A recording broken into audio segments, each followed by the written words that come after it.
ગુજરાતની અંદર સ્થાનિક સ્વરાજ્યની ચૂંટણીની અંદર ઘણી બધી બેઠકો એવી હતી કે જ્યાં ટાઈ પડી હતી અને સૌથી વધારે જો કોઈ રસપ્રદ ઘટના સામે આવી હોય તો એ છે જૂનાગઢ તાલુકા પંચાયતની અંદરથી।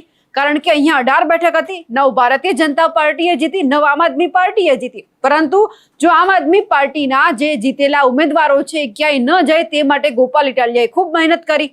પણ જ્યારે ચૂંટણી તાલુકા પંચાયતના પ્રમુખ અને ઉપપ્રમુખની યોજાય તે પહેલા જ એમના જે એક ઉમેદવાર છે તેમની અટકાયત કરી લેવામાં આવી અને પછી ધીમે ધીમે આમ આદમી પાર્ટીના જે ઉમેદવારો છે તૂટવા લાગ્યા। હવે આ બધાની વચ્ચે એક સૌથી મોટો ખુલાસો એ સામે આવ્યો છે કે જે વ્યક્તિની ધરપકડ કરવામાં આવી છે એમને પણ મત આપવાનો અધિકાર છે તે હાઈકોર્ટે આપ્યો છે। એટલે હવે આગળ શું થાય છે તેમની ચર્ચા કરવી છે। નમસ્કાર, આપ જોઈ રહ્યા છો નિર્ભય ન્યૂઝ અને હું છું આપની સાથે રિદ્ધિ। જૂનાગઢ તાલુકા પંચાયત આમ આદમી પાર્ટીએ પણ જીતી, ભારતીય જનતા પાર્ટીએ પણ જીતી। કારણ કે અહીંયા આ બંનેને 9 બેઠકો મળી હતી।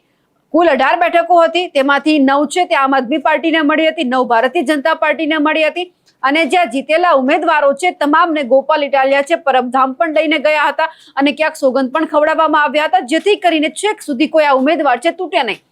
પરંતુ જ્યારે આ ચૂંટણી આજના દિવસ દરમિયાન યોજાય એ પહેલા જ જે આમ આદમી પાર્ટીના જે ઉમેદવાર છે બગડુ તાલુકા પંચાયતના જે સભ્ય સંજય પાગડાર એમની છેતરપિંડીના ગુનામાં ધરપકડ કરવામાં આવી। જૂનાગઢ તાલુકા પોલીસ સ્ટેશનમાં 2 દિવસ પહેલા સંજય પાગડાર વિરુદ્ધ 7 લાખ રૂપિયાની છેતરપિંડીની ફરિયાદ છે તે નોંધાઈ હતી, જેના આધારે ગઈકાલે પોલીસ દ્વારા તેમની ધરપકડ કરવામાં આવી હતી।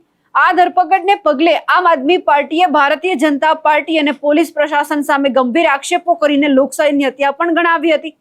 પરંતુ જ્યારે આજે ચૂંટણી યોજાય એમાં ભાજપ અને આપમાં જ્યારે ટાઈ પડી હતી ત્યારે મતદાનના સમયે ભાજપના 9 સભ્યો હાજર રહ્યા હતા, જ્યારે આપના એકની ધરપકડ કરવામાં આવી એટલે ત્યાંથી એક ખૂટ્યા એટલે કે 8 થયા। 2 સભ્ય 1 મિનિટ મોડા પડ્યા હતા અને એક સભ્ય છે ગેરહાજર રહ્યા હતા એટલે અહીંયા આપોઆપ છે ભારતીય જનતા પાર્ટીની બોડી છે તે બની ગઈ હતી। પરંતુ જ્યારે આ ઘટના સામે આવી કે જે સંજય પાગડાર છે તેમની અટકાયત કરવામાં આવી હતી, તેમને પોલીસ સ્ટેશન લઈ જવામાં આવ્યા હતા, એ સમયે આખો મામલો છે હાઈકોર્ટમાં પણ પહોંચ્યો હતો અને જે આમ આદમી પાર્ટીની લીગલ ટીમ છે તે હાઈકોર્ટમાં ગઈ હતી। આ મામલે કોર્ટે પણ એવો આદેશ કર્યો છે કે અરજદારને પોલીસ જાપ્તા સાથે તેનો ખર્ચ અરજદાર ભોગવશે તેવી શરતે ચૂંટણી સ્થળે લઈ જવામાં આવે, અરજદારને ડિટેન્શન સેન્ટરથી સીધા ચૂંટણી સ્થળે લઈ જવામાં આવે અને મતદાન કરાવ્યા બાદ તરત જ પાછા ડિટેન્શન સેન્ટર ખાતે લાવવામાં પણ આવે।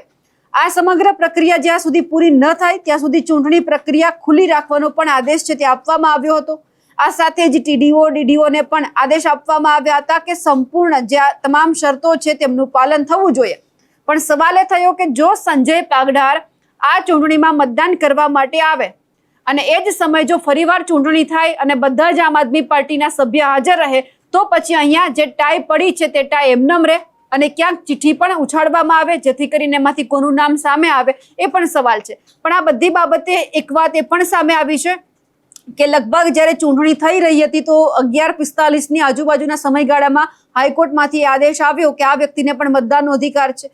તો એ સમય જે એસડીએમ છે, જ્યારે અમારી વાત એસડીએમ સાથે થઈ ત્યારે એમણે એવી વાત કરી છે કે અમે તો જે આ વ્યક્તિ છે જે સંજય પાગડાર છે એમને લઈને પણ આવ્યા હતા, એમને મતદાન પણ અમે કરાવ્યું છે। તો બીજી બાજુ આમ આદમી પાર્ટીના નેતાઓ છે એ એવું કહી રહ્યા છે કે અમને તો આખી બાબતની જાણ જ નથી, ખાલી વાત અમારા સુધી ત્યાં જ પહોંચી છે કે આ વ્યક્તિને મતદાન કરવાનો અધિકાર છે, પોલીસ એમને મતદાન કરવા માટે લઈને આવે અને ફરી એક વખત ચૂંટણી યોજાય। તો એસડીએમ છે આ સંજય પાગડારને ક્યારે લઈને આવ્યા, ક્યારે ચૂંટણી યોજાય એ કોઈને ખબર નથી, પણ એસડીએમ છે સ્પષ્ટ વાત એ કરી રહ્યા છે કે ના ચૂંટણી થઈ ગઈ છે અને જે રીતે રાબેતા મુજબ અહીંયા ભારતીય જનતા પાર્ટીના પ્રમુખ અને ઉપપ્રમુખ બન્યા છે તે એ જ રહેવાના છે। એટલે હવે સવાલ એ થઈ રહ્યો છે કે જો આ બધી પ્રક્રિયા થઈ ગઈ તો પછી આમ આદમી પાર્ટીને કેમ કોઈ જાણ કરવામાં નહોતી આવી? જો અહીંયા કોઈ બીજો પક્ષ હોય તો એમને જાણ કરીને બોલાવવામાં આવે છે। ઘણી બધી વખત એવું સામે આવ્યું છે, ઘણા બધા દાખલા પણ આપણે એવા જોયા છે કે જો સત્તા પક્ષના ઉમેદવારો છે પ્રમુખના જે દાવેદારો છે 1 કે 2 મિનિટ મોડા પડે તો ચૂંટણીને પાછી પણ ઠેલવવામાં આવે છે, એમને સમય પણ આપવામાં આવે છે।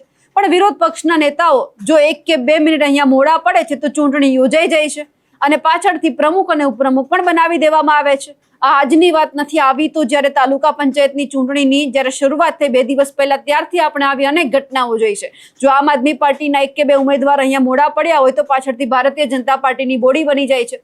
જો ભારતીય જનતા પાર્ટીના ઉમેદવારો અંદરો અંદર લડે તો પછી ચૂંટણી છે તે મોકૂફ પણ રાખવામાં આવે છે, ભલે પછી વિપક્ષ ગમે એટલા ધરણા કરે.